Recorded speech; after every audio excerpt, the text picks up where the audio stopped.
اعوذ باللہ من الشیطان الرجیم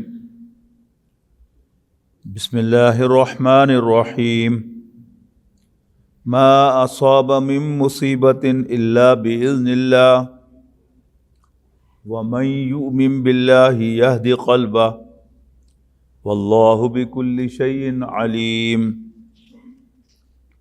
واطیعوا اللہ واطیعوا الرسول فَإِن تَوَلَّيْتُمْ فَإِنَّمَا عَلَىٰ رَسُولِنَا الْبَلَاغُ الْمُبِينُ۔ سورۃ تغابن کے پہلے رکوع میں ایمانیات کی ڈسکرپشن، ایمان کی دعوت اور ایمان کے اخروی ثمرات کا تذکرہ ہوا۔ پہلی 4 آیات میں ایمان باللہ، اگلی 2 آیات میں ایمان بالرسالت، اور اس کے بعد ایک آیت کے اندر ایمان بالآخرت زیر بحث آیا۔ اس کے بعد پکارا گیا کہ اگر یہ سب باتیں سمجھ میں آتی ہیں تو پھر فآمنوا باللہ ورسولہ، تو پھر مانو اللہ اور اس کے رسول کو، والنور الذی انزلنا، اور اس نور کو، اس روشنی کو، یعنی قرآن مجید کو جو نازل کی گئی ان کے ساتھ۔ اس کے بعد اخروی ثمرات کا ذکر ہوا کہ ایمان لانے کے نتیجے میں ایک لائن کھینچی جاتی ہے انسانوں کے مابین، فالذین آمنوا باللہ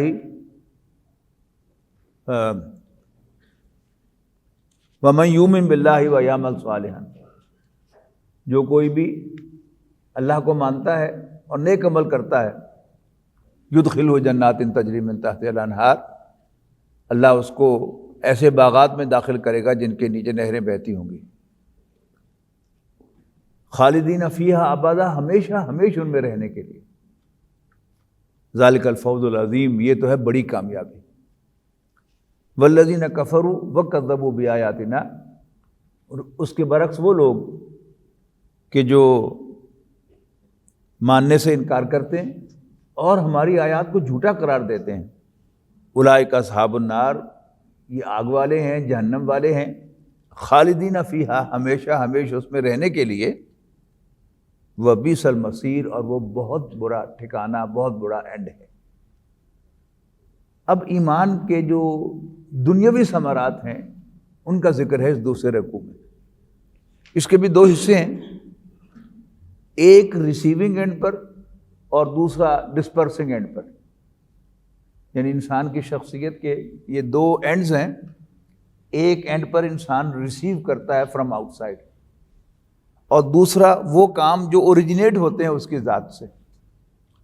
یہ جو دونوں صورتیں ہیں، سورہ تغابن بھی اور اس کے بعد آنے والی سورۃ طلاق بھی، ان دونوں میں اس کا بڑا خوبصورت الفاظ کا فرق ہے لیکن بات ایک ہی ہے۔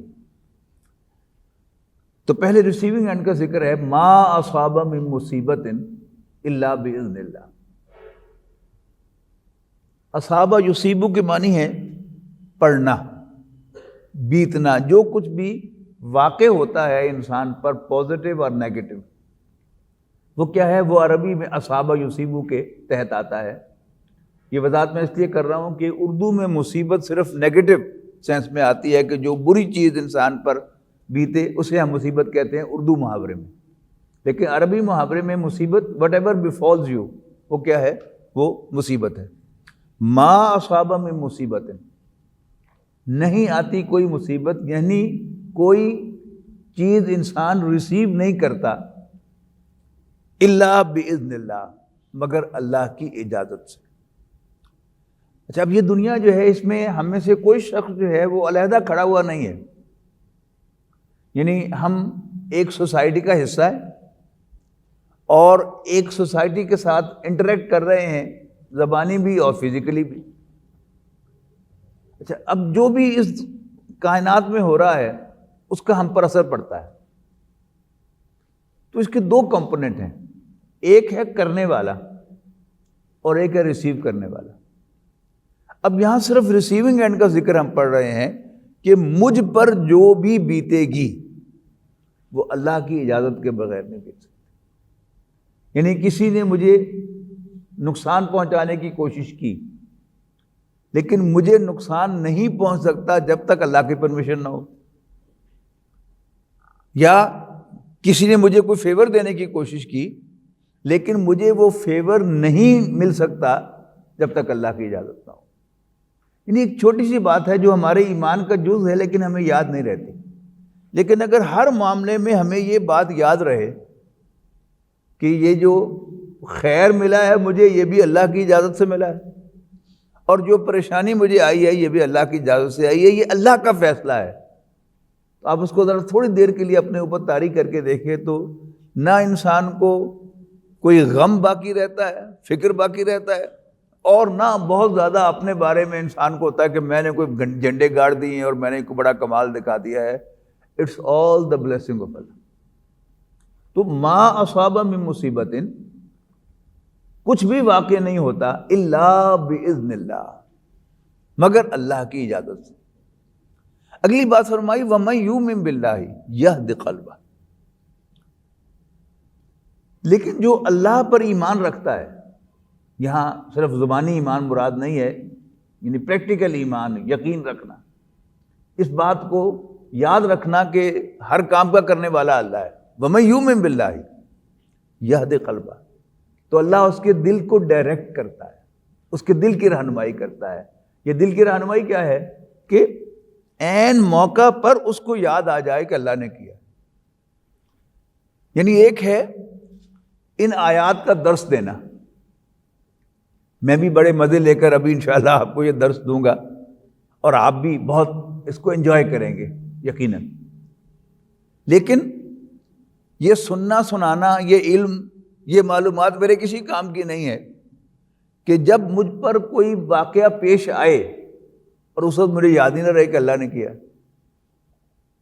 تو اللہ کب ڈائریکٹ کرے گا؟ اس موقع پر مجھے اللہ تعالیٰ اس کی طرف متوجہ کرے گا، ڈائریکٹ کرے گا، اگر میں اللہ پر یقین رکھتا ہوں۔ تو اگر ہم اپنے ایمان کو پختہ رکھیں گے اور اس پر محنت کرتے رہیں گے کہ یہ ایمان کہیں میرے پاس سے نکل نہ جائے، تو پھر اللہ تعالیٰ جو ہے وہ ڈائریکٹ کرے گا، یہدی قلبہ، اللہ تعالیٰ اس کے دل کی رہنمائی کرے گا۔ واللہ بکل شیء علیم، اور اللہ تعالیٰ ہر بات کا علم رکھنے والا ہے۔ یعنی میرے دل میں کتنا ایمان ہے اللہ کو خوب معلوم، آپ سب کے دل میں کتنا ایمان ہے اللہ پر آپ سب کو، اللہ کو خوب معلوم ہے۔ تو جتنا اللہ تعالیٰ پر ایمان اور یقین ہمیں حاصل ہوگا، اسی پرپورشن سے اللہ تعالیٰ ہمارے دل کی رہنمائی کرے گا کہ یہ اللہ نے کیا ہے۔ واللہ بکل شیء علیم، اور اللہ تعالیٰ ہر چیز کا علم رکھنے والا ہے۔ اب دوسرا اینڈ وہ کیا ہے کہ میرے ہاتھوں سے جو سرزد ہو اس میں مجھے کیا کرنا ہے؟ وَأَطِیعُوا اللَّهَ وَأَطِیعُوا الرَّسُولَ۔ یعنی اس اینڈ پر میرا فرض کیا ہے کہ میں اللہ اور اس کے رسول کے احکام پر عمل کروں، اللہ اور اس کے رسول کا کہنا مانوں۔ اس کے رزلٹ کیا نکلتا ہے وہ میرا کنسرن ہی نہیں ہے، وہ تو رزلٹ تو اللہ تعالیٰ نکالے گا نا۔ لیکن ایٹ دس اینڈ میرا فرض کیا ہے کہ میں اللہ اور اس کے رسول کی اطاعت کروں۔ اچھا، اگلی صورت جو ہے سورۃ طلاق، اس میں انشاءاللہ جب ہم پہنچیں گے تو تفصیل سے کریں گے۔ وہاں ریسیونگ اینڈ کے لیے تو توکل ہی کا لفظ استعمال کیا گیا ہے، لیکن جو ڈسپرسنگ اینڈ ہے اس کے لیے تقویٰ کا لفظ استعمال کیا گیا کہ اس اینڈ پر اللہ سے ڈرتے رہو کہ تم سے کوئی ایسی حرکت سرزد نہ ہو کہ جس سے اللہ ناراض ہو جائے۔ باقی رزلٹ کا تو مالک وہی ہے، پازیٹیو رزلٹ بھی اسی کی اجازت سے آتے ہیں اور نیگیٹو رزلٹ بھی اسی کی اجازت سے آتے ہیں۔ وہ پازیٹیو ایکٹ سے نیگیٹو رزلٹ بھی نکال سکتا ہے اور نیگیٹو ایکٹ سے پازیٹیو رزلٹ بھی نکال سکتا ہوں، وہ تمہارا کنسرن نہیں ہے۔ اس اینڈ پر تمہارا کنسرن کیا ہے؟ اللہ اور اس کے رسول کا کہنا مانو اور اللہ سے ڈرتے رہو۔ تو وَأَطِیعُوا اللَّهَ وَأَطِیعُوا الرَّسُولَ، اور اللہ اور اس کے رسول کا کہنا مانو۔ فَإِن تَوَلَّیْتُمْ، لیکن اگر تم منہ موڑ لو یعنی اللہ اور اس کے رسول کی اطاعت سے، تو فَإِنَّمَا عَلَىٰ رَسُولِنَا الْبَلَاغُ الْمُبِینُ، تو یاد رکھنا ہمارے رسول کے ذمے تو صرف وضاحت کے ساتھ پہنچانا ہے۔ یعنی اگر تم اللہ اور اس کے رسول کا کہنا ماننا چھوڑ دو گے یا اللہ اور اس کے رسول کی نافرمانی کرو گے تو یہ فالٹ تمہاری ہوگی، میرے پیغمبر کی کوئی فالٹ نہیں، اس لیے کہ میرے پیغمبر کا کام تو صرف وضاحت کے ساتھ پہنچانا ہے اور وہ اپنا فرض ادا کر رہا ہے۔ فَإِنَّمَا عَلَىٰ رَسُولِنَا الْبَلَاغُ الْمُبِینُ۔ پھر واپس اسی اینڈ پر آئے، ریسیونگ اینڈ پر. اللہ لا الہ الا ہو، اللہ ہی وہ ہستی ہے جس کے سوا کوئی عبادت کے لائق نہیں ہے. وعلی اللہ فلیتوکل المؤمنون، اور مومنوں کو تو اللہ ہی پر بھروسہ کرنا چاہیے. یعنی اپنے جو فرائض ہیں وہ ادا کرتے رہنا چاہیے، لیکن ملے گا کیا اس کو، اس کائنات میں ہوگا کیا، اس کے سلسلے میں اس کا سارا بھروسہ اللہ پر ہونا چاہیے. میں نے اپنا فرض ادا کر دیا ہے، نتائج کیا نکلیں گے، ہوگا کیا، وہ میرا کنسرن نہیں. یہ ایمان کا ایک خاص لیول ہے کہ جس میں انسان کو سکون اور اطمینان نصیب ہو جاتا ہے. یعنی مجھے اللہ نے جو دیا ہے یہ میرے رب کا فیصلہ ہے اور ٹھیک ہے. جب انسان یہاں تک پہنچ گیا تو پھر انسان کم سے کم کیا ہوگا کہ وہ جیلس نہیں ہوگا کہ مجھے یہ کیوں نہیں ملا، اس کو کیوں ملا، یہ کیوں ملا، وہ کیوں نہیں ملا. لیکن ذرا اور اونچے اٹھیں گے تو وہ اس سے ابو ہو جائے گا کہ مجھے کیا ملا کیا نہیں ملا. یہ ہے وہ کیفیت جسے راضی برضائے رب کہتے ہیں، کہ اللہ تعالیٰ کی رضا پر راضی ہو جانا. رضائے حق پہ راضی رہے، یہ حرف آرزو کیسا، خدا مالک، خدا خالق، خدا کا حکم تو کیسا. یعنی انسان کو اپنی اصل حیثیت کا اندازہ ہو گیا کہ یہ کام تو سارے اللہ نے چلانے ہیں، اسی کا حکم چلنا ہے، وہی مالک وہی خالق، خدا کا حکم تو کیسا. تو پھر انسان جو ہے وہ اس سے ابو ہو جاتا ہے کہ کیا ہوا کیا نہیں ہوا.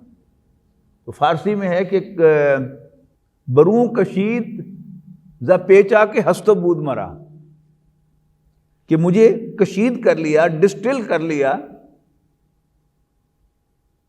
اس خیال نے کہ کرتا تو اللہ ہی ہے، میرا یہ کام ہی نہیں ہے. بروں کشید ز پیچا کے ہست و بود مرا، کیا ہوا کیا نہیں ہوا، مجھے اس سے اونچا اٹھا لیا، کشید کر لیا. کشید کہتے ہیں ڈسٹیلیشن کو. ڈسٹیلیشن میں کیا ہوتا ہے کہ پیور ہو جاتا ہے پانی، جب اس کو آپ ڈسٹلڈ واٹر کیا ہوتا ہے تمام کثافتوں سے پاک.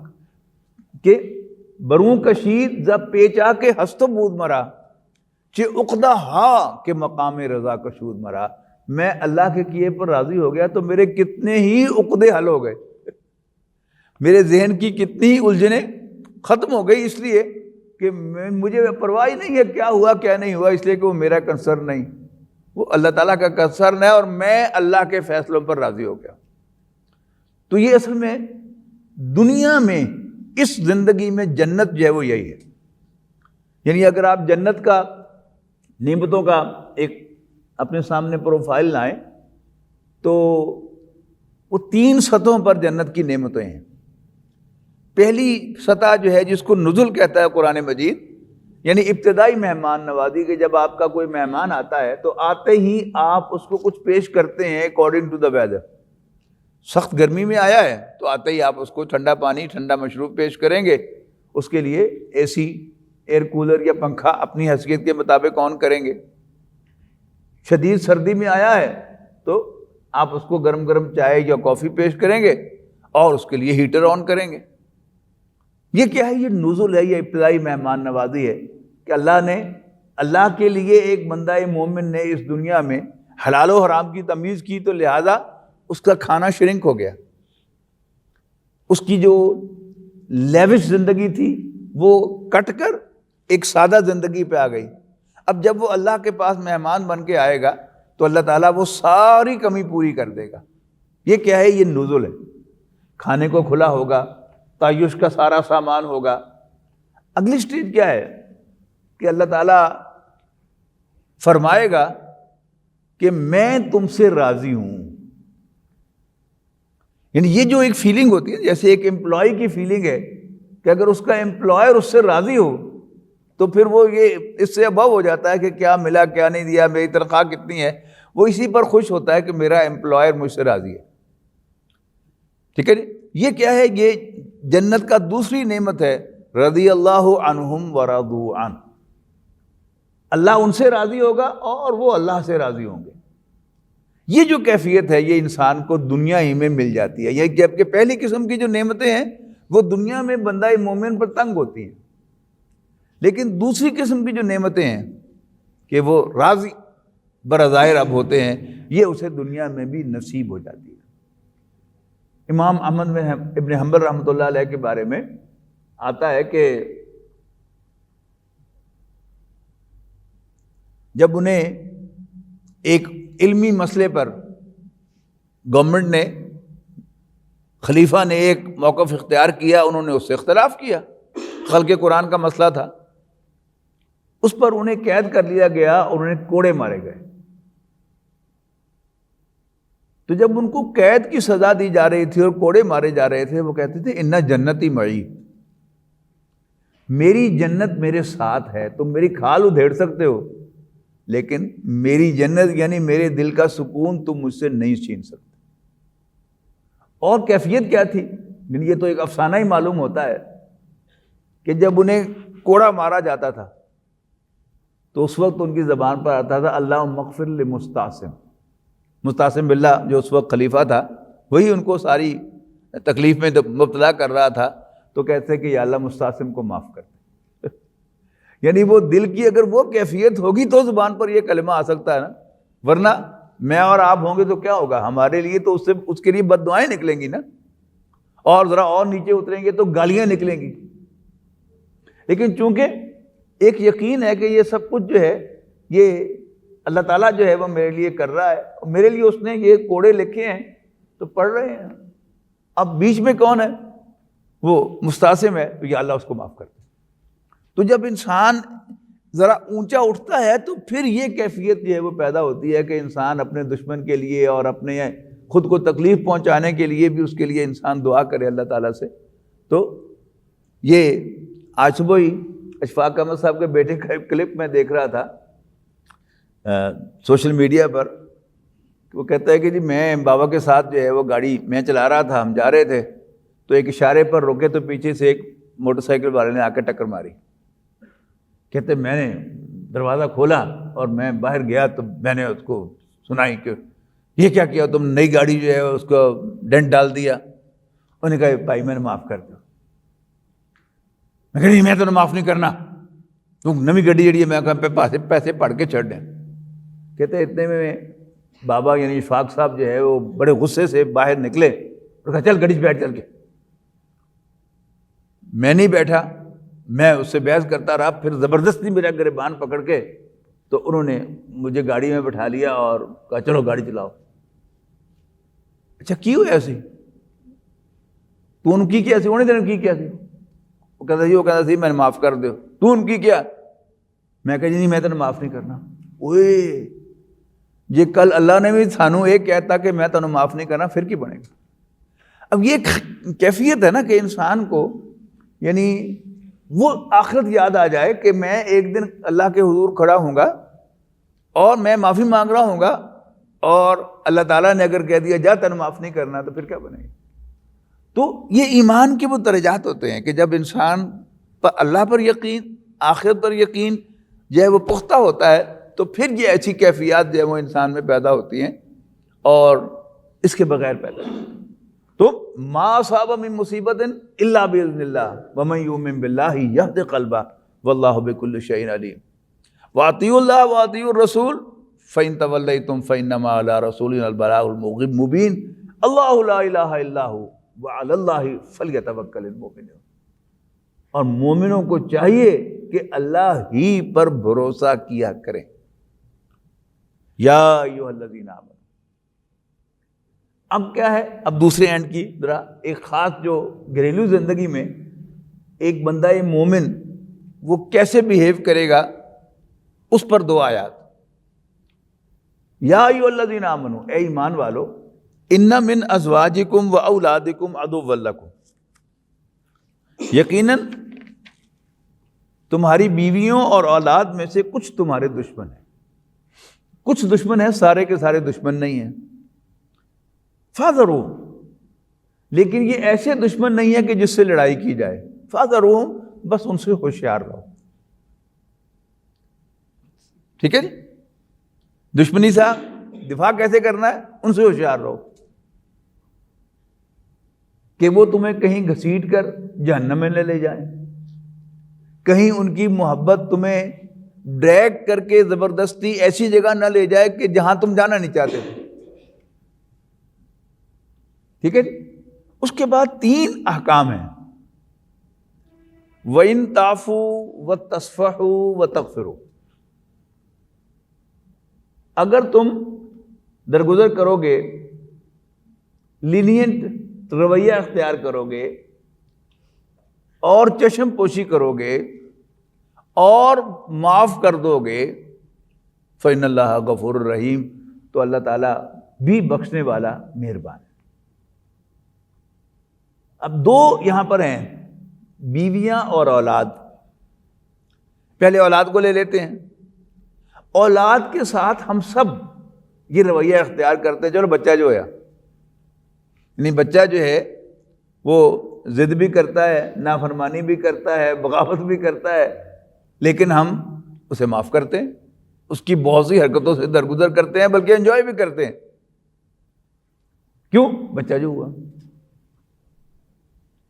یعنی بعض گھرانوں میں جہاں کوئی گالی والی دینا جو ہے کوئی بڑا مسئلہ نہیں ہوتا، تو بچہ جو ہے، چھوٹا بچہ جو ہے وہ ماں بہن کی گالی جو ہے وہ دیتا ہے، تو باقاعدہ جو ہے وہ سارے جو مہمان آئے ہوئے ہیں تو اس کو چھیڑ کر کہتے ہیں تاکہ وہ گالی دے کو انجوائے کرتے ہیں، دیکھو گالا کڑنے لگ پہ ہوں. یہ کیا ہے؟ یہ ہمارا طرز عمل بچوں کے ساتھ ہوتا ہے، لیکن عورتوں کے ساتھ ہم یہ طرز عمل اختیار نہیں کرتے. جبکہ عورتیں جو ہیں خاص طور پر بیوی کے کردار میں وہ بچوں سے بالکل کم نہیں ہوتی. نبی اکرم صلی اللہ علیہ وسلم ایک دفعہ عید کی نماز پڑھا کر واپس جا رہے تھے تو عورتوں کی انکلوجر کے پاس سے گزر ہوا، تو آپ نے رک کر عورتوں سے کہا، یا معاشر النساء، عورتوں تصدقنا، صدقہ دیا کرو، میں تمہیں جہنم میں جلتا ہوا دیکھ رہا ہوں. عورتوں نے حیران ہو کر پوچھا، اللہ کے رسول وہ کیوں؟ آپ نے 2 باتیں فرمائی. آپ نے فرمایا تکثرن اللعنہ، تم بہت زیادہ لان تان کرتی ہو. ہمارے محاورے میں کیا ہے؟ تم بہت زبان دراز ہو. زبان دراز کیسے کہتے ہیں؟ کہ چھوٹی سی بات پہ بولتے چلا جائے، بولتا چلا جائے، بولتا چلا جائے، وہ زبان دراز ہے. تم بہت زیادہ زبان دراز ہو. وَتَكْفُرْنَ الْعَشِيرَ، اور شوہروں کی ناشکریاں ہو. اچھا، ان دونوں جو حرکتیں ہیں ان کو پہلے بچوں کے حوالے سے ہم ریکگنائز کریں. بچہ جب زبان کھول لے، کبھی اس کو غصہ آ جائے اور وہ زبان کھول لے تو وہ کچھ بھی کہہ سکتا ہے. یعنی ہم امیجن بھی نہیں کر سکتے کہ وہ کیا کیا بات جو ہے وہ ہمیں کہہ ڈالے، لیکن بچے سے ہم وہ باتیں سن کر پی جاتے ہیں. چلو بچہ جو ہوا. اسی طرح بچے کو ہم بہترین کھلائیں، بہترین رہائش پرووائڈ کریں، اس کو اچھے اسکول میں پڑھائیں، مہنگا ٹیوٹر رکھ کر دیں، مہنگے سے مہنگا کھلونا لا کر دیں، اور دنیا جہان کی سیر بھی کرا دیں. اور کوئی بچے سے کہہ دے کہ تیرے ماں پیو تو تیرا بڑا خیال رکھ دے، تو بچہ اتنی بڑی لسٹ دے دے گا کیا کیا انہوں نے میرے لیے. ہے نا؟ ایسا ہم سب کا تجربہ ہے کہ میرے والدین نے میرے لیے کیا کیا، یہ نہیں کیا، یہ نہیں کیا، یہ نہیں کیا، یہ نہیں کیا. تو یہ اس کو کیا کہیں گے آپ؟ ناشکراپن. ایگزیکٹلی سیم جو ہے وہ بیوی کا معاملہ ہے. بیوی جب زبان کھول دے تو وہ گھنٹوں بول سکتی ہے، بولتی چلی جائے گی، بولتی چلی جائے گی، بولتی چلی جائے گی، جس کے ریئیکشن میں پھر آپ کو بھی غصہ آئے گا۔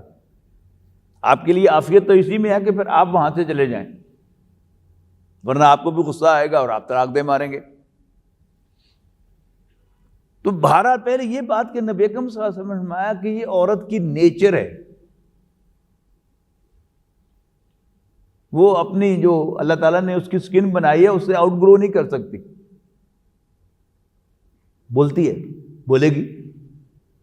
تکثرن لانا، تم کثرت سے لان تان کرتی ہو، وتکفرن العشیرہ، اور شوہروں کی ناشکریاں ہو۔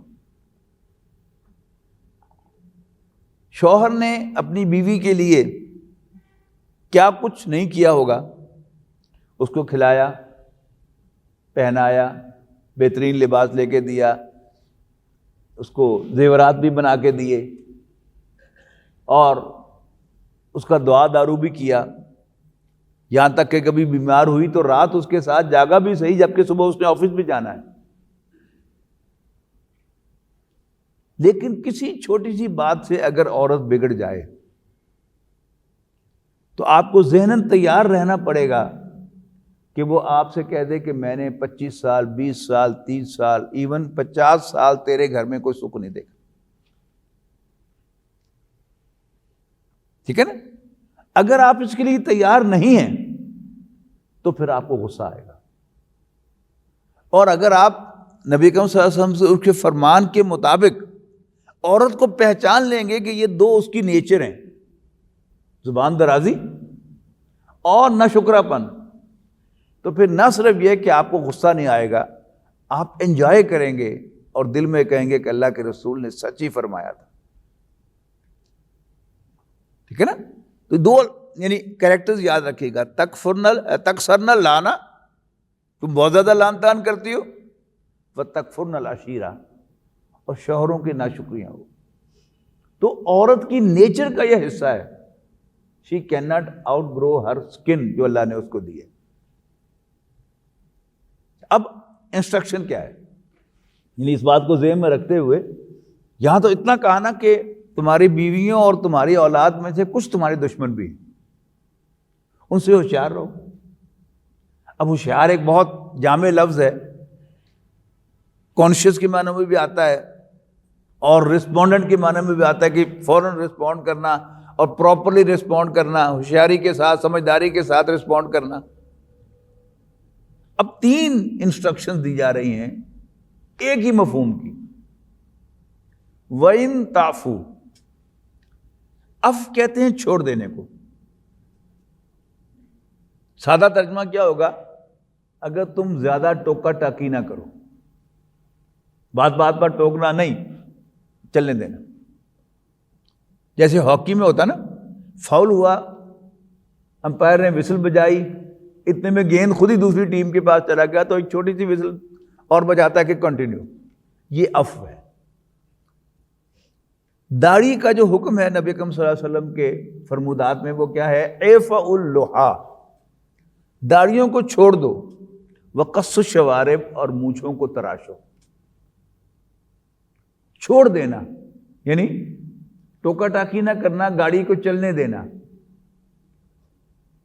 اس کے بعد کیا ہے؟ تصفحوا، ایک جو کاغذ ہوتا ہے یہ اس کے 2 صفحے ہیں، ایک یہ صفحہ ہے، ایک یہ صفحہ ہے، یہ اس کو نہیں دیکھتا اور یہ اس کو نہیں دیکھتا۔ یہ کیا ہے جس کو آپ اردو میں کہتے ہیں چشم پوشی، انگریزی میں کہتے ہیں ٹرن اے بلائنڈ آئی۔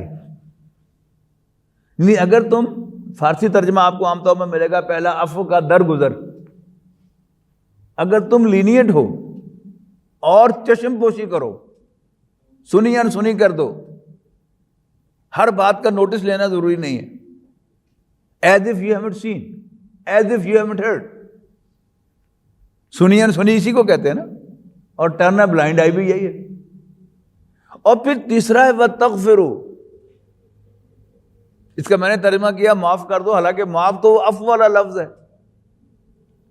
اب جو غین فا را کا مادہ ہے یہ ڈھانپنے کے لیے آتا ہے، مغفر ہیلمٹ کو کہتے ہیں، جو آپ کے سر کو پوری طرح ڈھانپ لیتا ہے وہ ہیلمٹ ہے۔ تو 3 الفاظ ایک ہی مفہوم کے، اگر تم درگزر کرو گے، یعنی ٹوکا ٹاکی نہیں کرو گے، چشم پوشی کرو گے اور معاف کر دو گے، فإن اللہ غفور الرحیم، تو اللہ تعالیٰ بھی بخشنے والا مہربان ہے۔ اب ہمارا عام معاملہ کیا ہوتا ہے کہ ہم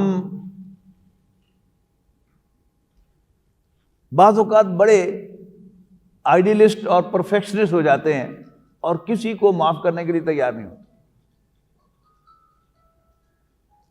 وہ میں امریکہ گیا ہوا تھا، تو ایک ہمارے بزرگ دوست ہیں، ان کے ہاں میرا قیام تھا، تو ایک نیو جرسی میں ہمارے ساتھی تھے، ان کو میں نے فون کیا، تو ان کی اہلیہ بڑی بہن ہماری، انہیں فون اٹھایا، میں نے کہا جی ہیں بیگ صاحب؟ انہوں نے کہا جی نہیں۔ میں نے کہا آئیں تو ان کو بتا دیں کہ میں مرغوب صاحب کے ہوں تو مجھے کال کر لیں۔ انہوں نے کہا بھائی صاحب میرا بھی ایک کام کرتے ہیں۔ میں نے کہا جی۔ ان کے جی آپ کے بھائی ڈانٹتے بہت ہیں۔ میں نے کہا جی اچھا میں بات کروں گا۔ اس کے بعد پھر میں نے ان سے بات کی، میں نے کہا بھی آپا نے ایک شکایت آپ کی تھی کہ آپ ڈانٹتے بہت ہیں، تو کہنے لگے کہ اصل میں پرفیکشنسٹ ہوں، جب کام ٹھیک نہ ہو تو پھر مجھے غصہ آ جاتا ہے۔ سب سے پہلی بات تو یہ ہے کہ یہ انسان کی بڑی غلط فہمی ہے کہ وہ پرفیکٹ ہے۔ نبی اکرم صلی اللہ علیہ وسلم پر نبوت ختم ہوئی تو پرفیکشن بھی ختم۔ نبی اکرم صلی اللہ علیہ وسلم کے بعد کوئی انسان پرفیکٹ نہیں ہے، ٹھیک ہے؟ تو ہمیں اپنی اوقات بھی یاد رکھنی چاہیے، اور دوسرے سے جب غلطی ہو اور وہ معذرت کرے، معافی مانگے، تو ہمیں اس کو معاف بھی کرنا چاہیے۔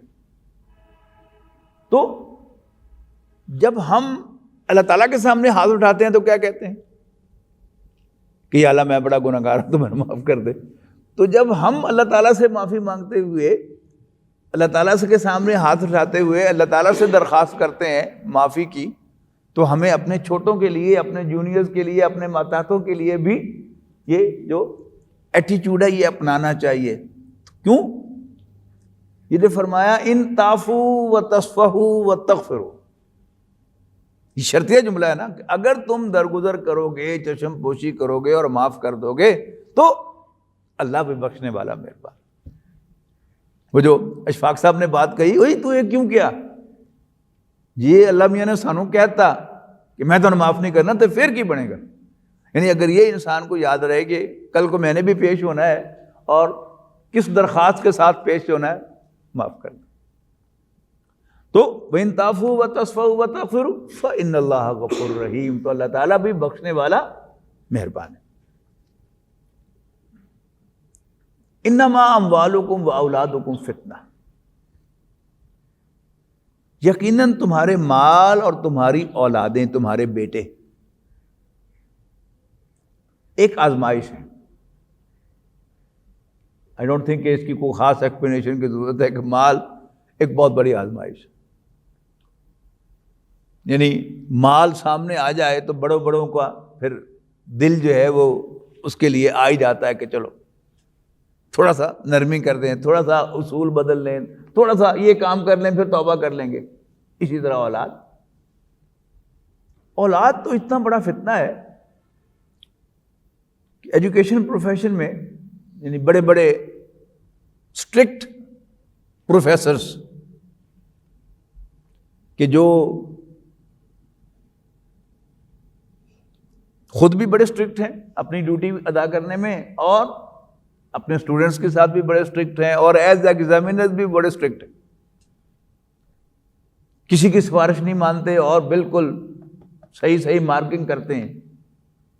لیکن جب اپنا بچہ ایف ایس سی میں پہنچتا ہے تو پھر بڑے بڑے باوصول پروفیسر جو ہیں، پھر وہ بھی خواہ بیوی کے پریشر میں آ کر یا ایک ریئلسٹک سوچ رکھ کر کے بچے کے مستقبل کا معاملہ ہے کہ اگر یہ ایف ایس سی میں اچھے نمبر نہیں لے گا تو ساری عمر رلتا رہے گا، تو چلو اب کڑوا گھونٹ بھر لیں۔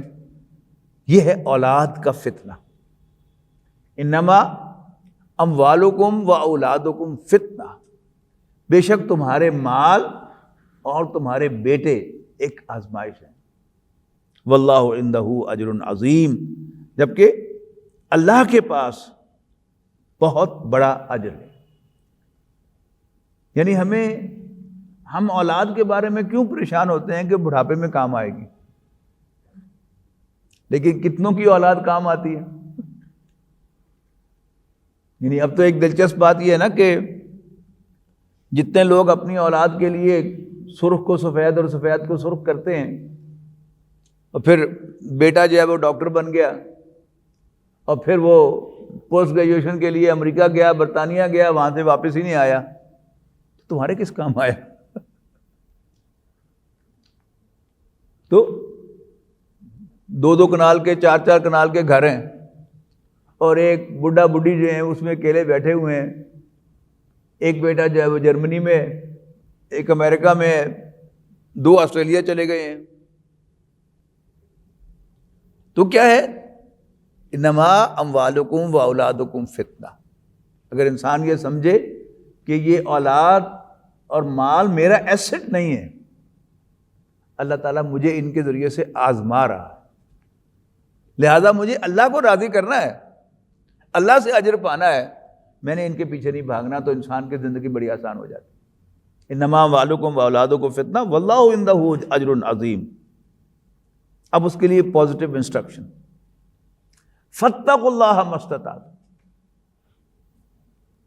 وہ جو میں نے ابھی آپ کو بتایا نا کہ اطیعوا اللہ و اطیعوا الرسول، یہاں آیا، اور سورہ اگلی سورت میں کیا آئے گا؟ من یتق اللہ یجعل لہ مخرجا. جو اللہ سے ڈرے گا تو فاتقوا اللہ ما استطعتم، اللہ سے ڈرتے رہو، ما استطعتم، جتنا تم ڈر سکو، as much as you can. واسمعوا واطیعوا. اور تقویٰ تو دل کی کیفیت ہے نا، عملی طور پر کیا ہے؟ listen and obey. اللہ سے ڈرتے رہو as much as you can، اور سنو اور مانو.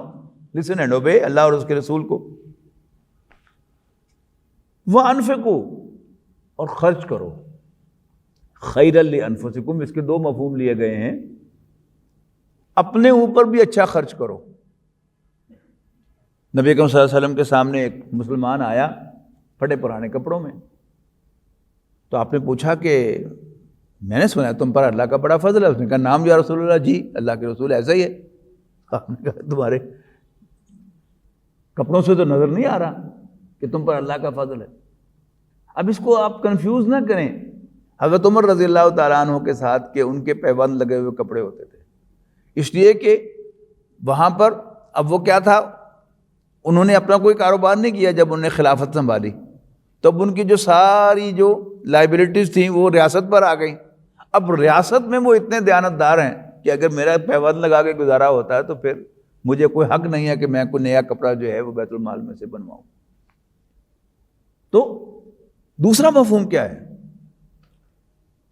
کہ اچھا خرچ کرو اللہ کے راستے میں.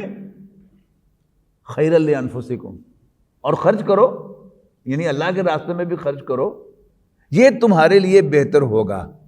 الٹیمیٹلی انسان کو اجر تو اسی کا ملے گا.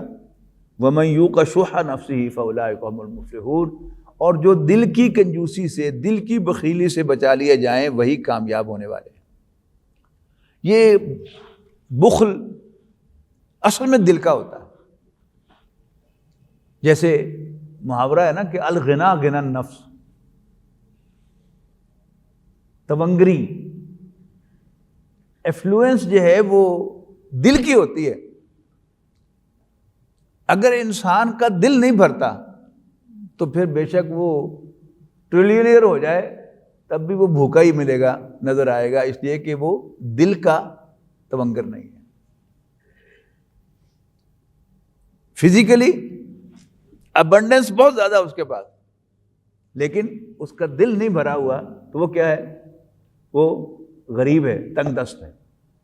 اس کے مقابلے میں جس کو تھوڑا سا دیا اللہ تعالیٰ نے اور وہ خوش ہے، اس کا دل بھرا ہوا ہے کہ اللہ کا دیا ہوا بس بہت بہت خوش ہے، تو پھر وہ کیا ہے؟ وہ امیر ہے. تو یہاں کیا ہے؟ اس کا الٹ کا ہے، جو دل کی کنجوسی سے بچا لیا گیا. فاولئک هم المفلحون، تو ایسے ہی لوگ کامیاب ہونے والے ہیں. ان تقرضوا اللہ قرضا حسنا، اگر تم اللہ کو قرض حسنہ دو گے، اللہ کو قرض حسنہ کیا ہے؟ کہ اللہ تعالیٰ کے بتائے ہوئے جگہوں پر مال خرچ کرنا، اللہ تعالیٰ اس کو اپنے ذمے قرض قرار دیتا ہے کہ تم مجھے دو گے تو میں قیامت میں اسے تمہیں کئی گنا بنا کر لوٹاؤں گا. تو یہ ہے اللہ کو قرض حسنہ دیا. ان تقرضوا اللہ قرضا حسنا، اگر تم اللہ کو قرض حسنہ دو گے، یضاعف لکم، تو اللہ اس کو تمہارے لیے کئی گنا بڑھا دے گا، ویغفر لکم، اور تمہیں معاف بھی کرے گا. دو کام ہو گئے نا، ایک یہ کہ وہ تمہارے مال کو بڑھائے گا، اس کو اپریشیٹ کرے گا، ٹھیک، اور دوسرا جو تمہاری کمیاں کوتاہیاں ہیں وہ معاف کر دے گا. واللہ شکور حلیم. اب شکور کیا ہے؟ اپریشیٹو، قدر کرنے والا، اور حلیم بردبار، ٹالریٹ کرنے والا. یعنی اللہ تعالیٰ قادر ہے کہ میں یوں ہی غلطی کروں تو اللہ تعالیٰ مجھے سزا دے فوراً، لیکن اللہ نہیں دیتا. یہ کیا ہے؟ یہ اس کا حلم ہے. حلم کیا ہے؟ طاقت ہونے کے باوجود بدلہ نہ لینا، یہ حلم ہے. تو واللہ دو کام پہ نا کہ اگر تم اللہ کو قرض حسنہ دو گے تو اللہ اس کو بڑھائے گا اور تمہارے گناہ معاف کرے گا. تو پہلے کا تعلق اس کے شکور ہونے کے ساتھ ہے کہ اللہ قدردان ہے، اپریشیٹو ہے، اور دوسرا اس کی ٹالرنس کے ساتھ ہے. تو وہ دونوں صفات اللہ کی ذکر کر دی. واللہ شکور حلیم، اللہ تعالیٰ قدردان اور بردبار ہے. عالم الغیب والشہادہ، چھپی اور کھلی باتوں کا جاننے والا ہے. العزیز، غالب، بالادست، آل مائٹی. الحکیم، وائز ہے، آل وائز ہے، حکمت والا ہے. بارک اللہ لی ولکم فی القرآن العظیم ونفعنی وإیاکم بالآیات وذکر الحکیم.